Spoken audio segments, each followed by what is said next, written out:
जननीं शारदां देवीं रामकृष्णं जगद्गुरुं पादपद्मे तः श्रुत्वा प्रणमामि मुहुर्मुहुः। শ্রী শ্রী ঠাকুরমা স্বামীজির চরণে প্রণাম জানিয়ে আমি আমার আজকের এই আলোচনা শুরু করছি। প্রাণারামের সকল দর্শকদের জানাই আমার সশ্রদ্ধ প্রণাম। আজকে আমি যেই বিষয়টি নিয়ে কথা বলতে চলেছি সেটি শুধুমাত্র আমরা যারা শ্রীরামকৃষ্ণের ভাবানুরাগী ভক্ত মণ্ডলী শুধু আমাদের জন্যই নয়, সমগ্র ভারতবর্ষের আধ্যাত্মিক এবং সামাজিক ইতিহাসে এর একটি বিশেষ স্থান রয়েছে। সেটি হচ্ছে ফলহারিণী কালী পূজায় শ্রী শ্রী রামকৃষ্ণদেব কর্তৃক মা শারদার ষোড়শী রূপে পুজো। তো বলতে গেলে এই পুজোটি ঠাকুর যখন করেছিলেন তখন সমাজে নারীদের যে কোন জায়গায় স্থান ছিল এবং কিভাবে তাদের নিপীড়ন করা হতো তা আমরা সকলেই জানি। তাই ঠাকুরের এই শ্রী শ্রী মায়ের ষোড়শী রূপে পুজো করে ঠাকুর একটি নতুন উদাহরণ, একটি সামাজিক পরিবর্তন গঠন করলেন। তো সেটার বিষয়েই আজকে আমাদের এই আলোচনা। তো প্রথমেই বলি এই ফলহারিণী কালী পূজা নিয়ে। এই ফলহারিণী কালী পূজা কেবলমাত্র একটি পূজার তিথি নয়, আমাদের 12 মাসে 13 পার্বণ বাঙালির। তো এর মধ্যে কিছু উল্লেখযোগ্য অমাবস্যা তিথি সেগুলো হচ্ছে মাঘ মাসের রটন্তী কালী পুজো, তারপর এই জ্যৈষ্ঠ মাসের ফলহারিণী কালী পুজো, ভাদ্র মাসের কৌশিকী অমাবস্যা এবং কার্তিক মাসের আমাদের সেই জগৎ বিখ্যাত দীপান্বিতা কালী পূজা, দীপান্বিত অমাবস্যা। তো তাদের মধ্যে এই যে জ্যৈষ্ঠ মাসের ফলহারিণী কালী পুজো, এইটি শুধুমাত্র একটি পুজোর তিথি নয়, এই দিনটিকে নারীকে শক্তিরূপ উপলব্ধি করার দিন। এই দিনটি বাংলার সাংস্কৃতিক আধ্যাত্মিক পরম্পরায় ফলহারিণী কালী পুজোর একটি বিশেষ তাৎপর্য রয়েছে। এবার বলতে গেলে এই ফলহারিণী কালী পূজা জ্যৈষ্ঠ মাসের অমাবস্যায় অনুষ্ঠিত হয়। এদিন মাতৃ আরাধনার মধ্যে দিয়ে সংসারী, গৃহী, তারপর সন্ন্যাসী সকলেই মায়ের কৃপা লাভের আশায় রত হন। তো আজকে আমরা প্রথমে আলোচনাটা শুরু করি শ্রী শ্রী ষোড়শী দেবীর উপাখ্যান নিয়ে। কোথা থেকে জন্ম হলো এই ষোড়শী দেবীর উপাখ্যান, কোথা থেকে সৃষ্টি হলো এই ষোড়শী দেবীর পুজোর মাহাত্ম্য। ষোড়শী ত্রিপুরা সুন্দরী বা ললিতাম্বা হলেন সনাতন ধর্মের এক দেবী। ইনি দশমহাবিদ্যার তৃতীয় মহাবিদ্যা। আমরা দশমহাবিদ্যা সম্বন্ধে সকলেই জানি যে 10 জন মহাবিদ্যা রয়েছেন, যে কালী, তারা, ষোড়শী, বগলা, কমলা, ধূমাবতী, মাতঙ্গী, ভৈরবী, ভুবনেশ্বরী, ছিন্নমস্তা। তো দেবী ষোড়শী হলেন এই দশমহাবিদ্যার তৃতীয় মহাবিদ্যা। তিনি আরো অনেক নামে খ্যাত হন, যেমন ত্রিপুরা সুন্দরী, রাজেশ্বরী। তারপর আরেকটা নাম আছে যেমন ললিতাম্বা নামে উনি পরিচিতা হন। তো শ্রীবিদ্যা নামে ওনার খ্যাতি রয়েছে। ইনি দেবী পার্বতীর একটি স্বরূপ। ব্রহ্মাণ্ড পুরাণে, এবার পৌরাণিক যে তথ্যটা সেটা যদি আমি এখানে বলি, ব্রহ্মাণ্ড পুরাণের ললিতোপাখ্যানে এই দেবীকে আদি পরাশক্তি নামে উল্লেখ করা হয়েছে। এবার ষোড়শী দেবীর নাম শুনেই বোঝা যাচ্ছে যে দেবী ত্রিপুরা সুন্দরী ষোড়শী ইনি ষোড়শবর্ষীয়া এক বালিকার রূপ, যার ফলে ষোড়শী নামকরণ করা হয়েছে। এবার একটু যদি ওনার রূপটা, ওনার মূর্তিটা নিয়ে আমরা একটু আলোচনা করি। ইনি একটি পদ্মের উপর বসে আছেন এবং সদাশিবের দেহের উপর উপবিষ্ট সেই পদ্মফুল, এবং সেই সদাশিব একটি সিংহাসনে বসে থাকেন। আমরা দেখেছি বসেন, ঠিক শুয়েও থাকেন, অনেক অনেক মূর্তিতে দেখানো হয়। যার চারদিকে, সেই সিংহাসনের চারদিকে থাকেন ব্রহ্মা, বিষ্ণু, ঈশ্বর ও রুদ্র। তো ষোড়শী পূজা তন্ত্রের এক গুরুত্বপূর্ণ সাধনা। শ্রীরামকৃষ্ণ তাহার জীবনের মাধ্যমে শাস্ত্রের সত্য এবং বিভিন্ন সাধনার উদ্দেশ্যগুলি পুনরুজ্জীবিত করেছিলেন। শ্রীরামকৃষ্ণর যে লীলা, শ্রীরামকৃষ্ণের লীলার তো আর শেষ নেই। তো শ্রীরামকৃষ্ণ গভীরভাবে নিজের জীবন দিয়ে, নিজের সাধনা দিয়ে উনি আমাদের শিবমহিম্ন স্তোত্রে একটি অপরূপ সুন্দর একটি স্তোত্র আছে, একটি শ্লোক আছে, যাতে বলা হয় যে এই রুচি নাম বৈচিত্রা দ্বিজুকুটিলা নানা পথজুষাম নৃণামেকো গম্য স্তমসি পয়সামর্ণবৈবহ। এই স্তোত্রটির মানে হচ্ছে যে বিভিন্ন নদ নদী কত রকম সোজা কিংবা আঁকাবাঁকা পথে চলেছে, তো হে সমুদ্র, তুমিই কিন্তু তাদের একমাত্র লক্ষ্য। তো একইভাবে যতজন সাধু আছে, যতজন সাধক রয়েছেন, কেউ এই পথে, কেউ ওই পথে, নানা রকম পথে তারা চলেছেন। তো হে ভগবান, তুমি তাদের একমাত্র লক্ষ্য। তো ইউনিটি ইন ডাইভার্সিটি, তো ইউনিটি ইন ডাইভার্সিটির যেই কনসেপ্টটা ছিল ঠাকুরের, এটা খুবই সুন্দর। তো একের পর এক এই যে সাধনাগুলি, আমরা সকলেই জানি যে ঠাকুর প্রথমে উনি ভৈরবী ব্রাহ্মণীর নির্দেশ অনুসারে ভৈরবী ব্রাহ্মণীর কাছে তন্ত্র মতে সাধনা করেছিলেন। আচার্য তোতাপুরীর কাছে উনি বেদান্ত মতে সাধনা করেছিলেন। তারপর রামায়ণ সাধুর কাছে উনি রাম মন্ত্রে দীক্ষিত হন। তারপর একের পর এক উনি খ্রিস্টান মতে, তারপর ইসলাম মতে, উনি নানান পথে সাধনা করেছিলেন, মধুরভাবে সাধনা করেছিলেন শ্রীকৃষ্ণের। তারপর হনুমান রূপে রাম সীতার দর্শন পাওয়ার জন্য সাধনা করেছিলেন। তো সমগ্র সাধনা একের পর এক ওনার জীবনে চলে আসছিল। তো তারপর শ্রীরামকৃষ্ণ সব সাধনার একের পর এক করার পর উনি শ্রী মা কালীর দর্শন পাওয়ার পর উনি তো একের পর এক সাধনা করেন। তো তারপর সব সাধনার যে ফলস্বরূপ, সব সাধনার ফলস্বরূপ ঠাকুর ওনার সব সাধনার যে জপের মালা আছে, তো সেই জপের মালা তাহার লীলা সঙ্গিনী, তাহার সহধর্মিণী শ্রী শ্রী মায়ের চরণে চিরকালের জন্য বিসর্জন দিলেন। আমরা আসবো পরের আলোচনায়, সামনে এইটা লেখা আছে।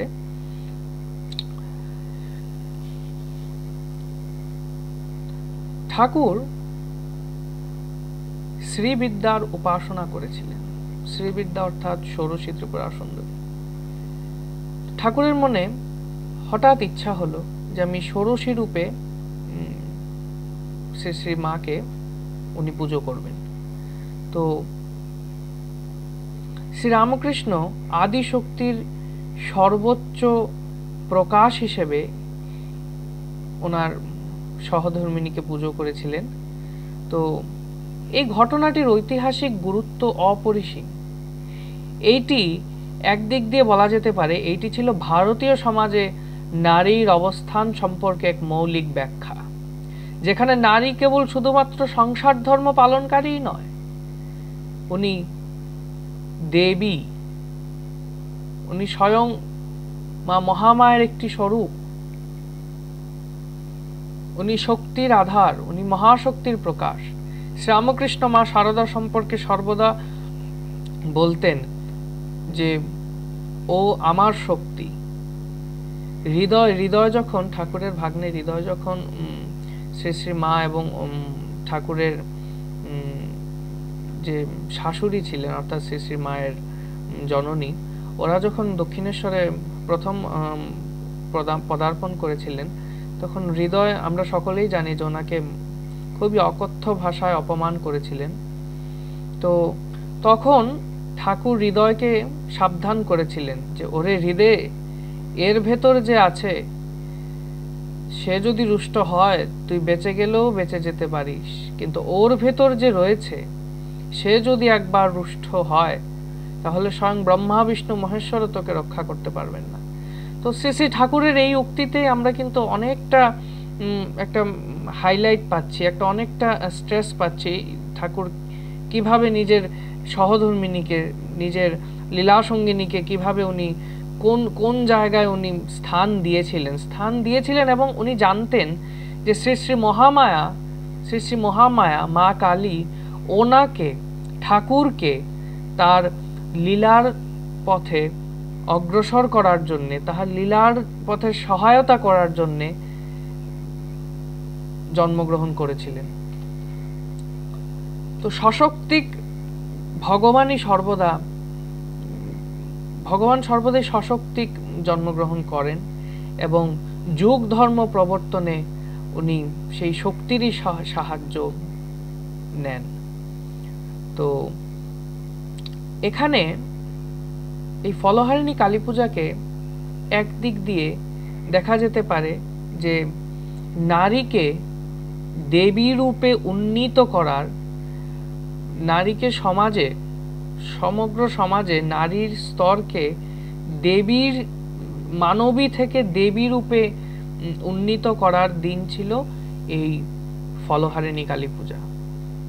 তো আমরা সেই ফলহারিণী কালী পূজা সম্বন্ধে একটু বিস্তারিত আলোচনায় যাচ্ছি। তো সেই আলোচনার জন্যে আমরা একটি প্রামাণ্য গ্রন্থের সহায়তা নিচ্ছি। সেই প্রামাণ্য গ্রন্থটি স্বামী গম্ভীরানন্দজি লিখিত শ্রী মা শারদা দেবী বই। এই বইটি খুবই বিখ্যাত। তো এই বইটির থেকে আমরা 40 এবং 41 পাতা থেকে পড়ছি। এখানে শ্রীমৎ স্বামী গম্ভীরানন্দজি মহারাজ খুব সুন্দর করে একটি জায়গায় বলছেন যে এই ষোড়শী পুজোর যে মাহাত্ম্য, সেটা আমি এখান থেকে পড়ছি যে অন্য বহু ভাবে ও বহু কথাচ্ছলে শ্রী মায়ের সহিত ঠাকুরের সম্বন্ধ প্রকটিত হইয়া থাকিলেও ওই অভিব্যক্তির দ্বারা পরিপূর্ণতা লাভ করিয়াছিল ষোড়শী পূজায়। এবার স্বামী গম্ভীরানন্দজি বলছেন যে সে পূজার তাৎপর্য ঠাকুরের দিক হইতে আলোচনার স্থান ইহা নহে, সে পূজা মায়ের দিক হইতেই আমরা ইহা বুঝিতে চেষ্টা করিব। ক্ষুদ্র বালিকাকে ঠাকুর পত্নীরূপে গ্রহণ করিয়াছিলেন, কামারপুকুরে অবস্থানের সুযোগে তাহাকে দিব্য প্রেমের আস্বাদ প্রদান করিয়াছিলেন এবং কামারপুকুরে ও দক্ষিণেশ্বরে তাহাকে লৌকিক ও দেব জীবনীত অপূর্ব সম্পদ রাশিতে ভূষিত করিয়াছিলেন। অধুনা নারীর দেবীত্বের উদ্বোধনের সময় সমাগত। শ্রী শ্রী ঠাকুর এবার বুঝতে পেরেছিলেন যে শ্রী শ্রী মায়ের, অর্থাৎ নারী, শ্রী শ্রী মায়ের শুধু নয়, ঠাকুর চেয়েছিলেন যে সমাজের সামনে সমগ্র নারী জাতিকে উনি যে চোখে দেখতেন, অর্থাৎ ঠাকুরের সব নারীর প্রতি মাতৃভাব ছিল। তো উনি চেয়েছিলেন শ্রী শ্রী মাকে এই ষোড়শী পূজার মাধ্যমে শ্রী শ্রী মাকে উনি পুজো করে সমাজের মধ্যে একটি নতুন বার্তা, একটি নতুন প্রবর্তন উনি ঘটাতে চেয়েছিলেন, যেখানে নারীকে সকলেই সেই মাতৃরূপে মর্যাদা দেবেন। তো অধুনা নারীর দেবীত্বের উদ্বোধনের সময় সমাগত, যাহাকে ঠাকুর অতঃপর স্বীয় লীলা সম্পূরণের জন্য রাখিয়া যাইবেন, তাহাকে অন্তরের পূজা প্রদান পূর্বক নিজ সকাশে ও জনসমাজে সম্মানিত ও মহিমামণ্ডিত এবং সেই দেবীকে স্বীয় শক্তি বিষয়ে অবহিত করার প্রয়োজন ছিল। এখানে দুটি জিনিস খুবই গুরুত্বপূর্ণ আমরা এখানে লক্ষ্য করা যেতে পারে, যে যাহাকে ঠাকুর অতঃপর স্বীয় লীলা সম্পূরণের জন্য রাখিয়া যাইবেন। ঠাকুর দেহত্যাগের আগে শ্রী শ্রী মাকে সেই দায়িত্ব দিতে চেয়েছিলেন, এবং আমরা সকলেই জানি যে শ্রী শ্রী ঠাকুরের দেহত্যাগের পর সকলেই শ্রী শ্রী মাকে সংঘ মাতা, সংঘ জননী রূপে গ্রহণ করেছিলেন। এবং শ্রী শ্রী মাকে একটি জায়গায় আমরা পাই যে জনৈক ভক্ত জিজ্ঞেস করছেন যে সকলেই তো শ্রীরামচন্দ্র এবং শ্রীরামকৃষ্ণের পূর্বে যারা অবতার এসেছিলেন, তারা সকলেই নিজের শক্তিকে ওনারা আগে মানে ওনারা কেউই ওনার শক্তিকে রেখে যাননি। তাহলে শ্রীরামকৃষ্ণ কেন ওনার শক্তিকে রেখে গেলেন? তো এই প্রশ্নটি প্রায়ই শ্রী শ্রী মাকে অনেক ভক্তরা করেছেন। তো এখানে তার উত্তর আমরা পাচ্ছি যে অতঃপর স্বীয় লীলা সম্পূরণের জন্য রাখিয়া যাইবেন, তাহাকে অন্তরের পূজা প্রদান পূর্বক নিজ সকাশে ও জনসমাজে সম্মানিত ও মহিমামণ্ডিত এবং সেই দেবীকে স্বীয় শক্তি বিষয়ে অবহিত করার প্রয়োজন ছিল। তো এই জন্যেই ষোড়শী পুজোর আয়োজন। ঠাকুর চেয়েছিলেন শ্রী শ্রী মাকে নিজের ওনার যে শক্তি ওনার ভিতর রয়েছেন, স্বীয় শক্তি বিষয়ে অবহিত করতে চেয়েছিলেন ঠাকুর শ্রী শ্রী মাকে। এখানে একটু ঐতিহাসিক তথ্য সম্পর্কে আসি, যে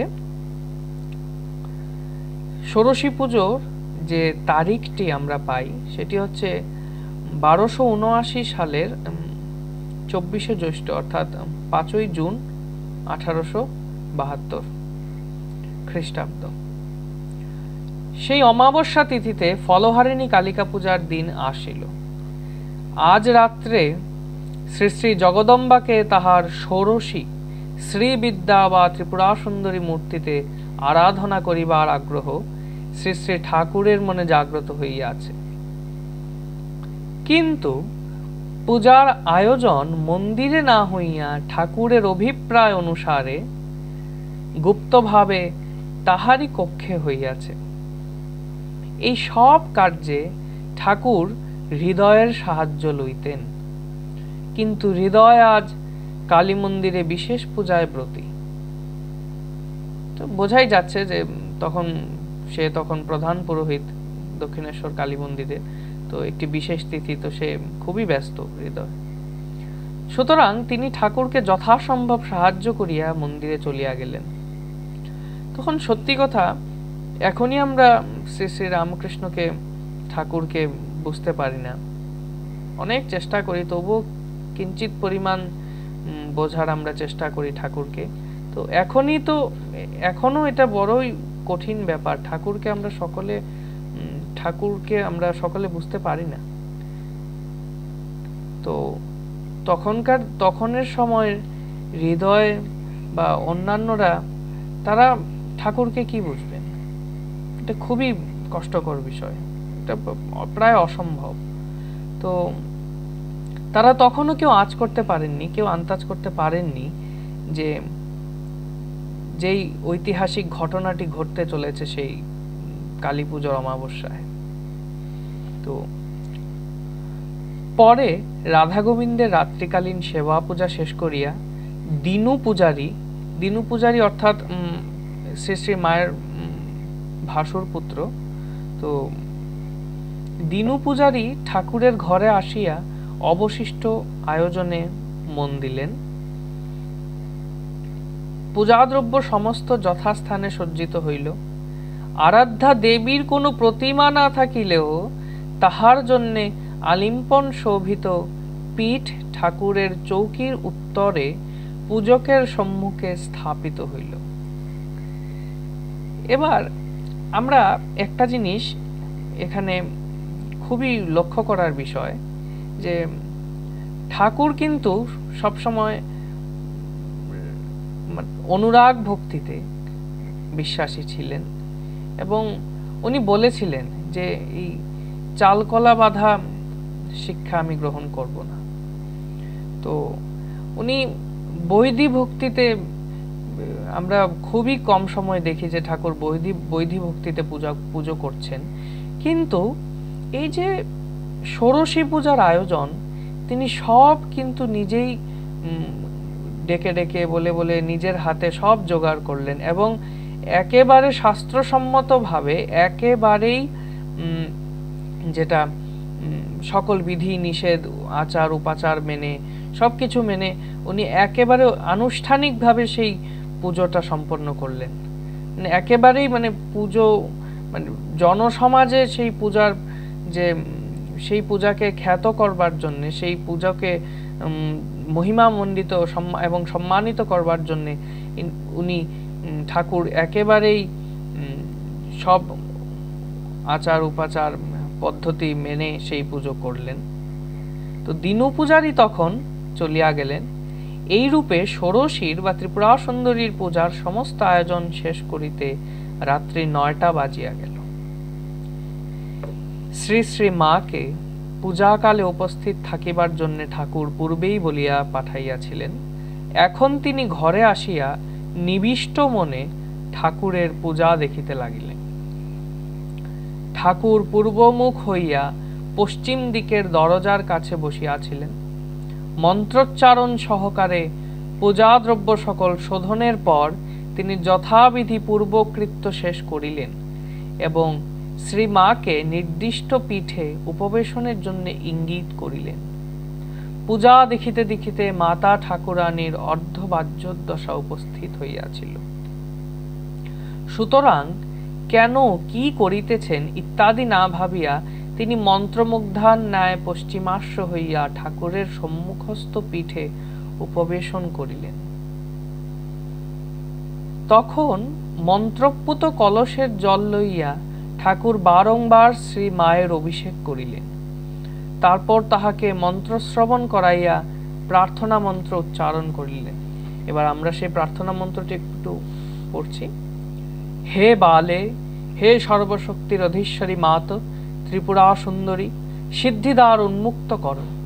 ইহার অর্থাৎ শ্রী শ্রী মায়ের শরীর মনকে পবিত্র করিয়া ইহাতে আবির্ভূতা হইয়া সর্বকল্যাণ সাধন করো।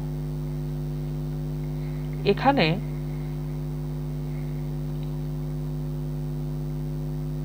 এই জায়গাটা ইহাতে আবির্ভূতা হইয়া সর্বকল্যাণ সাধন করো,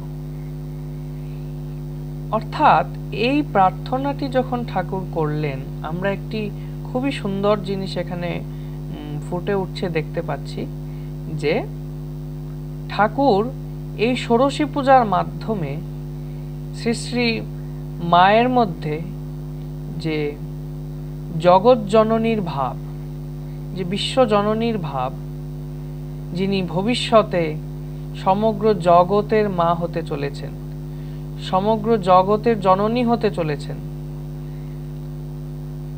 তো সেই ভাবটি এই প্রার্থনার দ্বারা শ্রী শ্রী মায়ের মধ্যে জাগিয়ে তুললেন ঠাকুর। পরে তিনি মাতা ঠাকুরানীর অঙ্গে মন্ত্র সকলের যথাবিধি বিন্যাস করিয়া সাক্ষাৎ দেবী জ্ঞানে তাহাকে ষোড়শোপচারে পুজো করিলেন। একেবারে সব পদ্ধতি মেনে মেনে ঠাকুর মাতা ঠাকুরানীর পূজা করিলেন। পূজান্তে ভোগ নিবেদিত হইল। অবশেষে পূজক নিবেদিত মিষ্টান্নাদির কিয়দ অংশ স্বহস্তে তুলিয়া লইয়া দেবীর শ্রীমুখে প্রদান করিলেন। দেখিতে দেখিতে বাহ্যজ্ঞান শূন্যা শ্রী মা সমাধিস্থ হইলেন। ঠাকুরও অর্ধবাহ্যোদশায় মন্ত্রোচ্চারণ করিতে করিতে সমাধি রাজ্যে চলিয়া গেলেন। কি অপূর্ব সেই দৃশ্য! ঠাকুর সে ভূমিতে আত্মস্থ পূজক ও পূজিতা আত্মস্বরূপে পূর্ণভাবে একীভূত হইলেন। এই প্রকারে দীর্ঘকাল কাটিয়া যখন মধ্যরাত বহুক্ষণ অতীত হইয়াছে, তখন আত্মারাম ঠাকুর বোত্থানের কিছু কিছু লক্ষণ দেখা দিল। আস্তে আস্তে সেই সুগভীর ভাব রাজ্য থেকে শ্রী শ্রী মা ও শ্রী শ্রী ঠাকুর এই জগতে ফিরে আসছেন।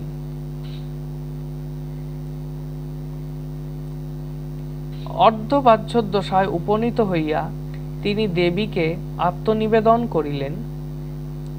অনন্তর আপনার সহিত নিজ সাধনার ফল, এই যে এই জায়গাটির কথা আমি বলছিলাম, যে অনন্তর আপনার সহিত নিজ সাধনার ফল এবং জপের মালা প্রভৃতি সর্বস্ব দেবীর শ্রীচরণে চিরকালের জন্য বিসর্জন দিয়া মন্ত্রোচ্চারণ করিতে করিতে তাহাকে প্রণাম করিলেন।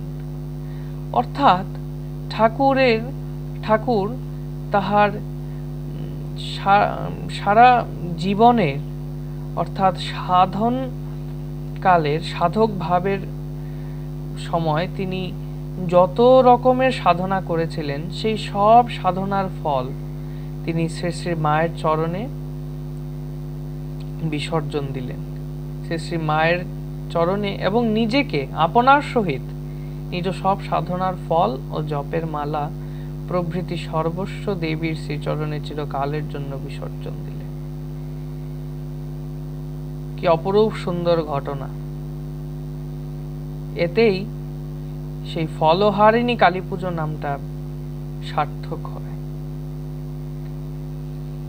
ঠাকুর তাহার ফল, সব সাধনার ফল এবং জপের মালা বিসর্জন দিয়ে একটি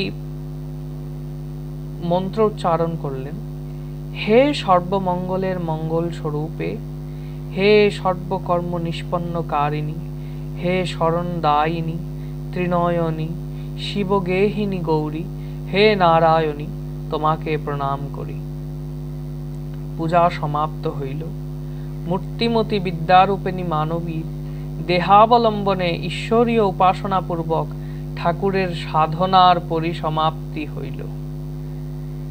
শ্রী শ্রী মাতা ঠাকুরানীরও দেবী মানবীত্বের পূর্ণ বিকাশের দ্বার অর্গলমুক্ত হইল, অর্থাৎ দ্বার খুলে গেল। পূজা শেষে বাহ্যভূমিতে প্রত্যাবর্তনান্তে স্বগৃহে যাইবার পথে তাহার মনে পড়িল যে শ্রী শ্রী ঠাকুরের প্রণাম ফিরাইয়া দেন নাই। তাই তাহাকে মনে মনে প্রণাম করিয়া নহবতে ফিরিলেন। শ্রী শ্রী মা এই যে নীরব সমর্থন করিলেন ঠাকুরের এই পূজার, এতেই বোঝা যায় যে শ্রী শ্রী মা নীরবভাবে শ্রী শ্রী মা স্বীকার করিলেন যে সত্যিই তিনি জগৎ জননী, সত্যিই তিনি মা মহামায়া, মা জগদম্বা, ত্রিপুরা সুন্দরী, মা ষোড়শী। শ্রীমা তখন, এখানে একটি খুব মজার ঘটনা, শ্রীমা তখন অষ্টাদশ বর্ষ সমাপনান্তে ঊনবিংশ বর্ষে পদার্পণ করিয়াছিলেন। অর্থাৎ 18 বছর বয়স থেকে ওনার শ্রী শ্রী মায়ের 19 বছর বয়স হয়েছে। তবে তিনি ভ্রমক্রমে প্রায় বলিতেন, আমি তখন 16 বছরে পড়েছি। তবে এখানে ভ্রমক্রমে প্রায় বলিতেন আমি তখন 16 বছরে পড়েছি, এখানে আরো একটি বিষয় লক্ষ্য করা যেতে পারে, যে এটা পড়লে মনে হয় যে এই কথাটির দ্বারা শ্রী শ্রী মা কি আবার সেই নীরবভাবে শ্রী শ্রীমাকে সমর্থন করছেন যে তিনি তখন শ্রী শ্রী ঠাকুরের সম্মুখে ষোড়শী ত্রিপুরা সুন্দরী শ্রীবিদ্যা রূপে আবির্ভূতা হইয়াছিলেন। শ্রী শ্রীমা নিজ মুখে হয়তো বলছেন যে তিনিই মা ষোড়শী, তিনিই মা জগৎজননী। আমি তখন 16 বছরে পড়েছি। হয়তো মা এই কথার দ্বারা নিজের স্বরূপ প্রকাশ করছেন।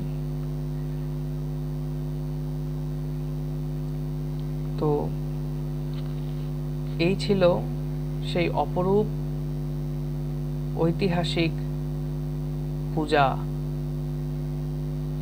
সেই ঠাকুরের ষোড়শী পূজা সমগ্র ভারতবর্ষের শক্তি পূজার এক অনন্য, এক অদ্বিতীয় উপাখ্যান। এই ঘটনাটি ভারতবর্ষের সামাজিক পটে সদা সর্বদা ভাস্বর হইয়া থাকিবে, সব সময় ভাস্বর হয়ে থাকবে এই ঘটনাটি। তো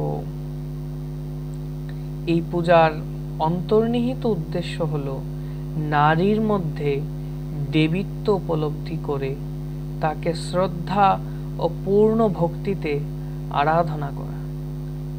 পরবর্তী সময় স্বামী বিবেকানন্দের যে কমপ্লিট ওয়ার্কস বাণীয় রচনাতেও পাওয়া যায় যে স্বামী বিবেকানন্দ বলছেন যে যেই দেশে নারীকে যথার্থ সম্মান দেওয়া হয় না, নারীকে মাতৃরূপে আরাধনা করা হয় না, সেই দেশ কখনোই উন্নতি করতে পারবে না। তাই নারীকে মাতৃরূপে আরাধনা করার যে এই শুরুটি, এই উদ্বোধন, ভারতবর্ষে আগেও বহুকাল আগেও নারীকে সেই মাতৃরূপে পূজা করা হতো। বহু বছর ধরেই এই চল ভারতবর্ষে চলে আসছে এবং ভারতবর্ষ বহুকাল আগেই জানতো যে নারীকে যদি মাতৃরূপে পূজা না করা হয় তবে একটি সমাজের, একটি সিভিলাইজেশনের কখনোই উন্নতি হওয়া সম্ভব নয়। ঠাকুর সেই যুগধর্ম প্রবর্তনের জন্য এসেছিলেন। একটি খুব সুন্দর একটি বাণী রয়েছে যে Shri Ramakrishna lived 1000 years ahead as well as 1000 years behind. ভারতের যে হাজার হাজার বছর পুরনো আধ্যাত্মিক সম্পদ, ঠাকুর সেগুলোকে আবার পুনরুজ্জীবিত করলেন, পুনরুত্থান করলেন সেই হারিয়ে যাওয়া ভারতবর্ষের সনাতন ধর্মকে, এবং সেই সনাতন ধর্মকে আগামী 1000 বছর পরেরও যে আমরা যে মডার্ন রিলিজিয়ন বলি, যে মডার্নাইজেশন অফ স্পিরিচুয়ালিটি, তো সেই মডার্ন স্পিরিচুয়ালিটির সঙ্গে এই দুটোর একটি মেলবন্ধন, একটি ব্রিজ হচ্ছেন আমাদের ঠাকুর। তো শ্রীরামকৃষ্ণ তার জীবনের প্রতিটি পদে নারীকে মাতৃরূপে দেখেছেন। তার কাছে নারী মানেই ছিলেন জগৎ জননী, আর সেই ভাবই চূড়ান্ত রূপ পেয়েছিল এই 1872 সালের ফলহারিণী কালী পুজোয়। তবে আজ এই পর্যন্তই শেষ করছি আমার আলোচনা। ওম স্থাপকায় চ ধর্মস্য সর্বধর্মস্বরূপিণে अवतार वरिष्ठाय रामकृष्णाय ते नमः। ओम यथाग्निर्दाहिका शक्ति रामकृष्ण स्थितायः सर्वविद्या स्वरूपां तां शारदां प्रणमाम्यहम्। ओम नमः श्री यतिराजाय विवेकानंद सूरये सच्चित् सुख स्वरूपाय शामिने तापहारिणे। ओम शांति ओम शांति ओम शांति। हरि ओम तत्सत्।